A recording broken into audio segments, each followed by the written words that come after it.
आदरणीय शिवेंद्रराजे भोसले, आपले आमदार मोहन मते, माजी आमदार मिलिंद माने, सुधाकरराव कोळे, आपले अध्यक्ष दयाशंकर तिवारी, संदीप जाधव, विकी कुकरेजा, त्याचप्रमाणे महानगरपालिकेचे commissioner doctor Abhijit Chaudhari, MMRDचे commissioner Sanjay Meena ji, मेट्रोचे प्रोजेक्ट डायरेक्टर श्री त्यागीजी, उपस्थित सर्व अधिकारीगण, लोकप्रतिनिधीगण, बांधवांनी आणि बहिणींनो, आपल्या सगळ्यांना माहिती आहे की या ठिकाणी मेट्रोचं निर्माण झाल्यानंतर आपण या ठिकाणी एक उत्तम रेकॉर्ड प्रस्थापित केलेला आहे.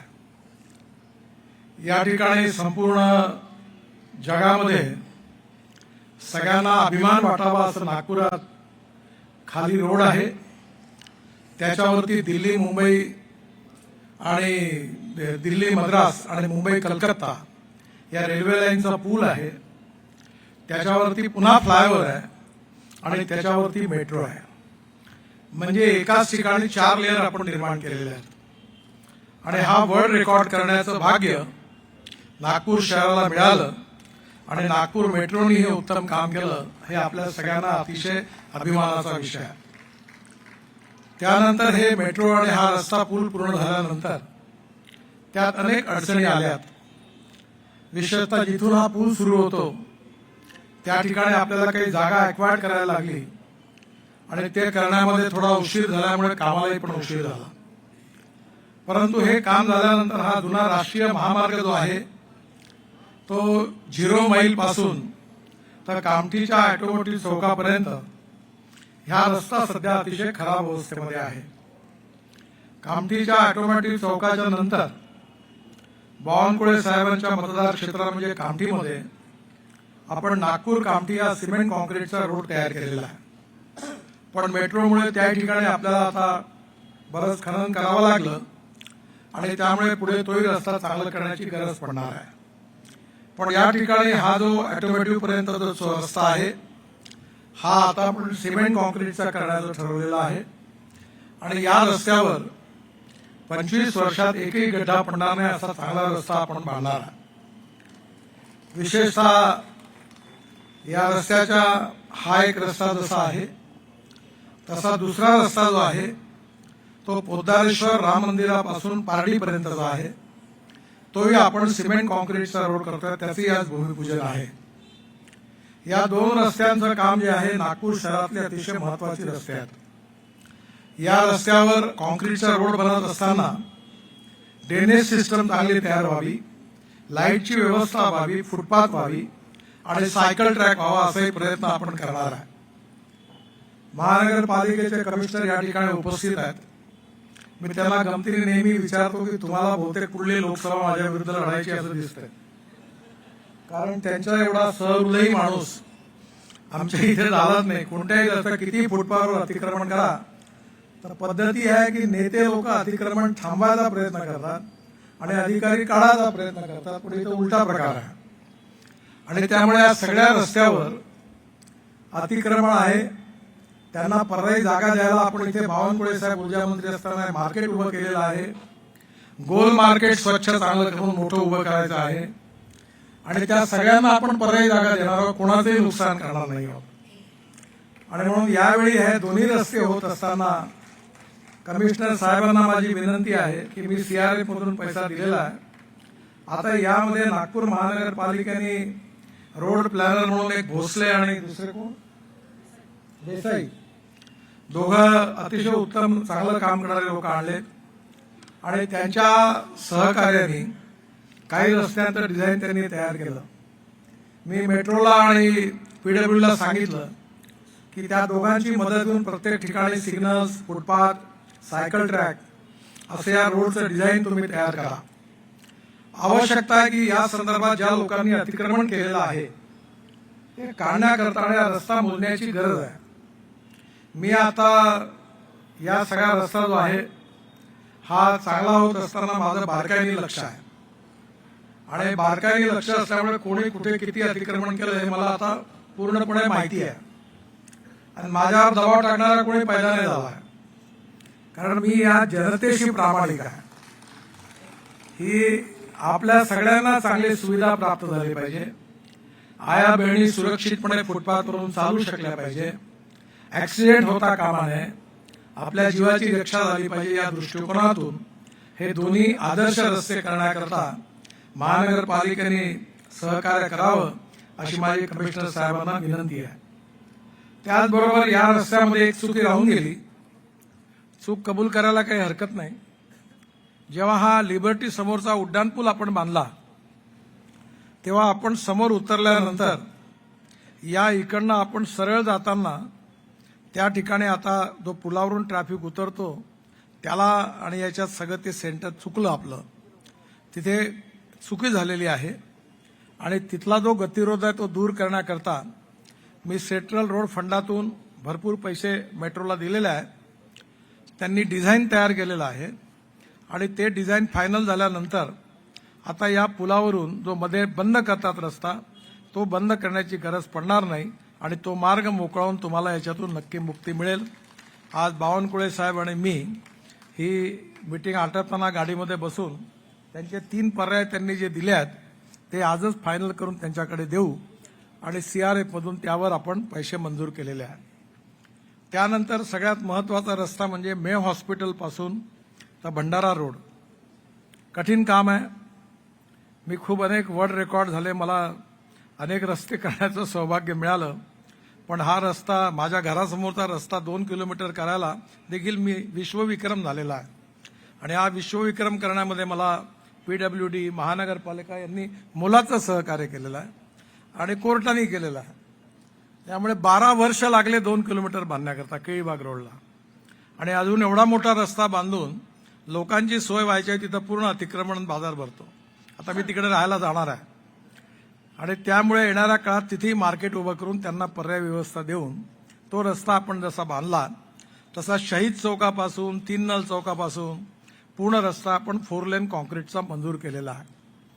मला अतिशय आनंद आहे की आपल्या कलेक्टर साहेबांनी आणि कमिशनर साहेबांनी आता लँड ॲक्विजिशनचा प्रश्न निकालात काढलेला आहे आणि या सगळ्यांचे पैसे मिळाल्यावर त्याही रस्त्याच्या कामाला सुरुवात होणार आहे.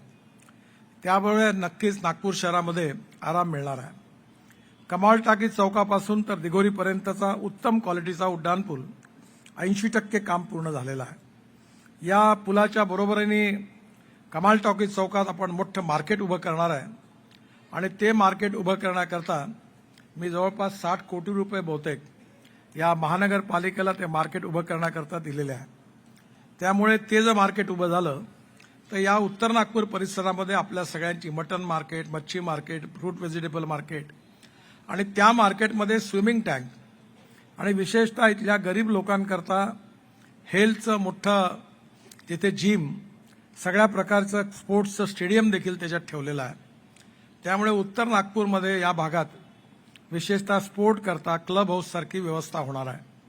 मला आनंद आहे की हा प्रोजेक्ट देखील आपल्या सगळ्यांचा उपयोगाचा होणार आहे. या सगळ्यांमध्ये अनेक चुका झाल्या. त्यातली एक चूक माझ्या हातूनही झाली आणि त्यावेळी जे आमदार होते त्या सगळ्यांनी येऊन हा जो पोलीस लाईन टाकळीपासून सरळ जाणारा रस्ता काटोल रोड आहे त्याच्यावरचं अतिक्रमण काढायचा आम्ही निर्णय घेतला होता. पण त्यावेळेच्या आमदारांनी खूप आग्रह केला आणि मी दबावाला बळी पडून त्या ठिकाणी ते अतिक्रमण रोखलं. पण नंतर आता सगळेजण आले आणि त्यांनी सांगितलं की इथे उड्डाणपूल बांधा. त्यामुळे आता लिबर्टीच्या उड्डाणपूल उतरल्यानंतर तिथे पोलीसचंही पण अतिक्रमण आहे. म्हणजे जनतेचा अतिक्रमण आहे तसं रस्त्यामध्ये पोलीसचं पण आहे. मी विचारलं ठेंग साहेबाला का तुमच्या सरकारी अधिकाऱ्याला दिसत नाही का म्हटलंय. कारण त्यांनी तो रस्ता पूर्ण मोठा करण्याचाही आपण निर्णय घेतलेला आहे आणि पोलीसचं जिथून पोलीस लाईन टाकणी सुरू होते तिथून आपण डायरेक्ट काटोल रोडच्या पलीकडे टोल नाक्याच्या पलीकडे आपण आता 560 कोटी रुपयाच्या उड्डाण पुलाला मंजुरी दिली आहे आणि इलेक्शन झालं की त्याच्याही कामाला आपण सुरुवात करणार आहोत.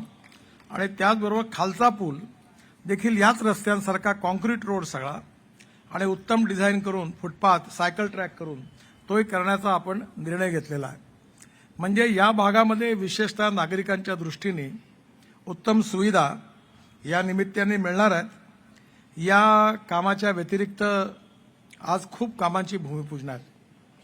आज आदरणीय देवेंद्रजींनी आपल्या या सगळ्या कामामध्ये खूप सहकार्य केलं, परंतु त्यांना आज जावं लागल्यामुळे ते उपस्थित राहू शकले नाही. पण महाराष्ट्र सरकारने नगरोत्थान प्रकल्पाच्या अंतर्गत आपण या रस्त्याकरता जे लँड एक्विशन करतो त्याकरता त्यांनी पैसे मंजूर केले. माझी बावनकुळे साहेबांना विनंती आहे की त्यांनी या ठिकाणी ही MSCBची जागा माझ्या आग्रहाकरता मेट्रोला दिली आणि मेट्रोने अजून बिल्डिंग रिकामीच ठेवली आहे. जेव्हा मेट्रोचे MD माझ्याकडे काम मागायला येतात तेव्हा मी त्यांना म्हणतो, पहिले हे तर काम पूर्ण करा. ही बिल्डिंग जी रिकामी आहे इथे पर्याय हे सगळे रस्त्यावर बसल्यांना चांगल्या जागा द्या, कोणाच्याही पोटावर लाथ मारू नका. पण त्याचबरोबर समोरचा गोल मार्केटचा भाजी बाजार आहे. तुम्ही सगळे किती अडचणीत राहता मला माहिती आहे. किती मार्केटमध्ये घाण होते, किती तकलीफ तुम्हाला होते. त्या ठिकाणी उत्तम बाजार निर्माण करण्याकरता तिथे मार्केट उभं करून सगळ्या गरीब लोकांना प्रस्थापित करून तिथे मोठं मार्केट बांधण्याची योजना तयार झाली. मेट्रोला काम दिलं, पण त्याची लीज अजूनपर्यंत काही महापालिकेला मिळालेली नाही आहे. बावनकुळे साहेबांना आत्ताच आम्ही जेव्हा विचारलं स्टेजवर तेव्हा त्यांनाही माहिती नव्हतं. माझी त्यांना विनंती आहे, तेच आता महसूल मंत्री आहे, त्यांनी ह्या लीजचं काम जर ताबडतोब केलं तर समोर गोल मार्केटच्या ठिकाणी मोठा बाजार तयार होईल आणि आपण या सगळ्या लोकांना तिथे अकोमोडेट करू. कोणाचं नुकसान करणार नाही, कोणाचा धंदा थांबवणार नाही, पण रस्त्यावर ॲक्सिडेंट होता कामा नये. आया बहिणींना फुटपाथवरून चालता आलं पाहिजे, मुलांना शाळेत जाता आलं पाहिजे. या दृष्टीने आपण सगळ्यांनी सहकार्य करावं. आता बावनकुळे साहेबांनी की 1 आठवड्यात लीज पूर्ण करून देतो म्हणून सांगितलं. आता त्यागी साहेब गेले का? आता हे लीज झाल्यानंतर काम नाही झालं तर ते जबाबदार राहतील. कसं आहे, जनतेला जरूर शिक्षा होते, पण जे अधिकारी वेळेवर नियमाप्रमाणे काम नाही करत त्याचं काय करायचं हाही प्रश्नच आहे. बावनकुळे साहेब, तुम्ही आता मंत्री आहात, तुम्ही याची चौकशी करा. आणि मी तर आता असं म्हणतो की माझ्या आयुष्यात आता चांगले रस्ते बनले. आता मी किती कॉन्ट्रॅक्टरला जेलमध्ये टाकतो, किती अधिकारी सस्पेंड होतात, त्याचाही रेकॉर्ड माझ्या हातून झाला पाहिजे अशी माझी इच्छा आहे. तर मी देशात आता हात धुवून मागे लागलो आहे. त्यामुळे येणाऱ्या काळामध्ये आपण जनतेशी प्रामाणिक आहोत. गोड गोड बोलतात म्हणून आपण कोणाचं ऐकायचं काही कारण नाही. ह्या जनता मालिक आहे, त्याचे कामं झाले पाहिजे आणि जी व्यवस्था न्याय देत नाही ती उघडून फेकली पाहिजे. मी पण मंत्री आहे, मी हे सांगतो तुम्हाला. जर मी काम नाही केलं तर तुम्ही माझा मुर्दाबाद करणं तुमचा अधिकार आहे. त्यामुळे हे शहर सुंदर झालं पाहिजे, स्वच्छ झालं पाहिजे. हे देशातलं पहिलं शहर आहे की जे 24 तास पाणी पुरवठा करणारं शहर आहे, ज्यात पाण्याच्या टाक्या आज कमिशनर साहेबांनी सांगितल्या, त्याचं उद्घाटन झालेलं आहे. साहेब, आता अजून किती टाक्या बाकी राहिल्या की झाल्या सगळ्या? आता 100% झाल्या. त्यामुळे नागपूरच्या सर्व भागामध्ये आपण येणाऱ्या काळात कमीत कमी 18 तास पाणी सर्व भागामध्ये निश्चितपणे पुरवणार आहोत. आणि हे देशातलं पहिलं शहर आहे की जे 24/7चं आपले स्वप्न पूर्ण करणार आहे. या शहरातला कचरा उचलून त्या कचऱ्याला सॅग्रिगेट करून त्या ठिकाणी आपण CNG तयार करणार आहे. त्या कचऱ्यात लिगसी कचऱ्याला आपण बाहेर काढायचा निर्णय घेतलेला आहे. फरवरी महिन्यात प्रकल्पाचं उद्घाटन आहे आणि त्यामुळे नागपूर कचरामुक्तही पण होणार आहे. जे टॉयलेटचं घाण पाणी आहे ते पाणी शुद्ध करून महाराष्ट्र सरकारला MSCBला विकून 300 कोटी रुपये कमवणारी देशातली पहिली महानगरपालिका ही नागपूर महानगरपालिका आहे. येणाऱ्या काळामध्ये अजून कामं करायची आहेत आणि विशेषतः या सगळ्या कामामध्ये आपल्या सगळ्यांचं प्रेम, विश्वास आणि समर्थन असल्यामुळेच ही कामं होऊ शकली. कारण या कामामध्ये अनेक अडचणी आहेत, पण तुम्ही आमच्या हातात ताकद निर्माण केली, तुम्ही आमच्या मागे उभं राहिलेत म्हणून ही सगळी कामं होऊ शकली. आज सेंट्रल रोड फंडमधूनही बरीच कामं झालेली आहेत, अनेक कामं मंजूर झालेली आहेत आणि या सगळ्यांमुळे विशेषतः आपला हा जो उत्तर नागपूर आहे, पूर्व नागपूर आहे, मध्य नागपूर आहे, याही परिसराचा आता उत्तम विकास होतो आहे.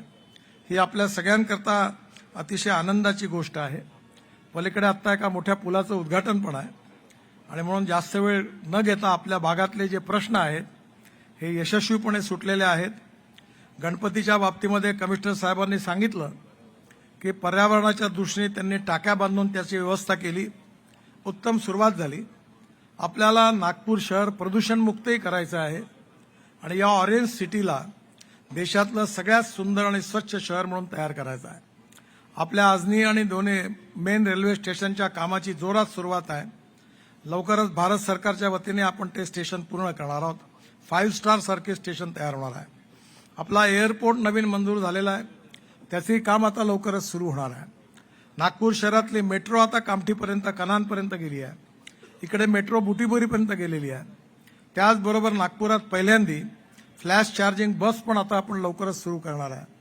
अनेक इनोव्हेटिव्ह प्रकल्प नागपूर शहरात सुरू आहे आणि हे सगळे प्रकल्प सुरू होण्यामध्ये आपल्या जनतेचं सहकार्य, प्रेम, विश्वास यामुळे आपण हे सगळं करू शकलो, याचा मला अतिशय आनंद आहे.